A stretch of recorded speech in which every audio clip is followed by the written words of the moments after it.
할렐루야. 오늘도 말씀을 사모하는 우리 성도님들 위해 하나님의 은혜가 충만하기를 기도합니다. 오늘의 성경 통독은 욥기 7장에서 9장까지의 말씀입니다. 오늘은 욥기 9장의 말씀을 통하여 역천자는 망하고 순천자는 흥하는 것은 망고불변의 진리입니다 라는 말씀으로 은혜를 나누겠습니다. 오늘의 본문 욥기 9장 12절 말씀입니다. 하나님이 빼앗으시면 누가 막을 수 있으며 무엇을 하시나이까 하고 누가 물을 수 있으랴. 아멘. 욥기 8장에서 10장은 수아 사람 빌닷의 제1차 변론과 그에 대한 욥의 답변을 다루고 있는데 그중 8장에서는 빌닷의 제1차 변론을 다루고 있고 9장 10장은 그에 대한 욥의 답변을 다루고 있습니다. 욥은 9장 12절에서 하나님이 빼앗으시면 누가 막을 수 있으며 라고 말하고 있습니다. 이 말은 단순히 하나님께서 하시는 일을 막을 수 없다는 의미만으로 하는 말은 아닙니다.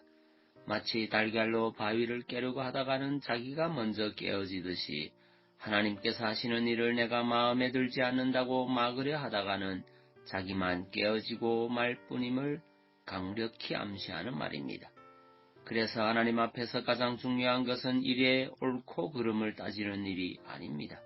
그것은 가장 어리석은 자가 취하는 태도입니다.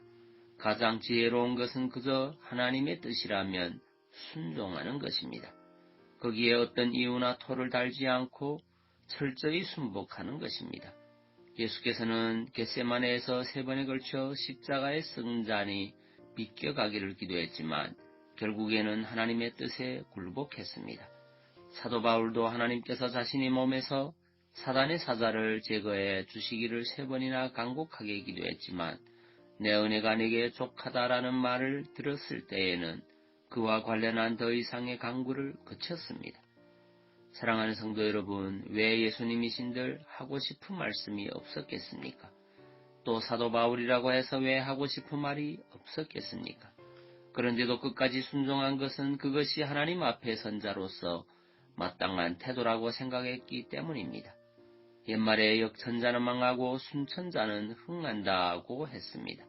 아무리 세상에서 절대 권력을 갖고 있을지라도 하나님의 뜻을 거스르면 흥한 사람은 없습니다. 예를 들어 이스라엘의 초대 왕으로 즉위한 사울의 경우를 보십시오. 그가 하나님의 뜻에 순종하여 나갈 때에는 소위 말해서 얼마나 잘 나갔습니까? 하지만 하나님의 뜻을 연거푸 거스릴 때에는 왕좌마저 보존하지 못했고 결국에는 전장에서 세 아들과 함께 비참하게 죽어야 했습니다. 반면 한갓 베들레헴의 목동에 지나지 않았던 다윗이지만 하나님의 뜻에 늘 순종하고 정직하게 행했던 다윗은 이스라엘의 목자가 되는 행운을 누렸습니다. 뿐만 아니라 그 보좌까지 영구히 보장받았습니다. 바로 이것이 하나님의 뜻을 거스르는 사람과 하나님의 뜻이라면 철저히 복종하는 사람과의 차이입니다. 이러한 결과는 그 누구도 피해갈 수 없습니다.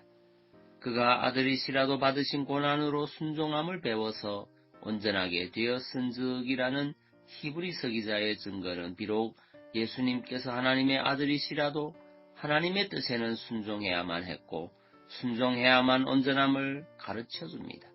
따라서 오늘 우리 역시 만일 진실로 흥하기를 바란다면 순종의 사람이 되어야 합니다. 오늘날 사람들이 똑똑한 사람을 만들기 위해서 얼마나 애를 씁니까? 하지만 아십시오. 똑똑한 사람이 없어서 하나님의 일을 못하지는 않습니다. 똑똑한 사람이 없어서 국가나 사회가 잘못되지도 않습니다. 똑똑하지 못해서 성공하지 못하는 것도 아닙니다. 문제는 순종입니다. 하나님의 뜻에 온전히 순종하는 사람만 있다면 하나님께서는 그를 통해 어떤 일도 하십니다. 그러므로 부디 첫째도 순종, 둘째도 순종, 셋째도 순종하는 사람이 되시기를 바랍니다. 요한복음 3장 36절 말씀입니다. 아들을 믿는 자는 영생이 있고 아들을 순종치 아니하는 자는 영생을 보지 못하고 도리어 하나님의 진노가 그 위에 머물러 있느니라. 아멘. 기도하겠습니다. 사랑의 주님, 역천자는 망하고 순천자는 흥한다는 것은 망고불변의 진리임을 고백합니다. 우리의 생각, 우리의 고집을 꺾고 이해되지 않을 때도 주님의 말씀이라면 순종할 수 있는 믿음의 성도 되게 하옵소서. 그리고 오늘도 고통 가운데 있는 주의 백성들에게 믿음을 더하시고 주의 은혜로 치유하여 주옵소서. 예수님 이름으로 기도하옵나이다. 아멘.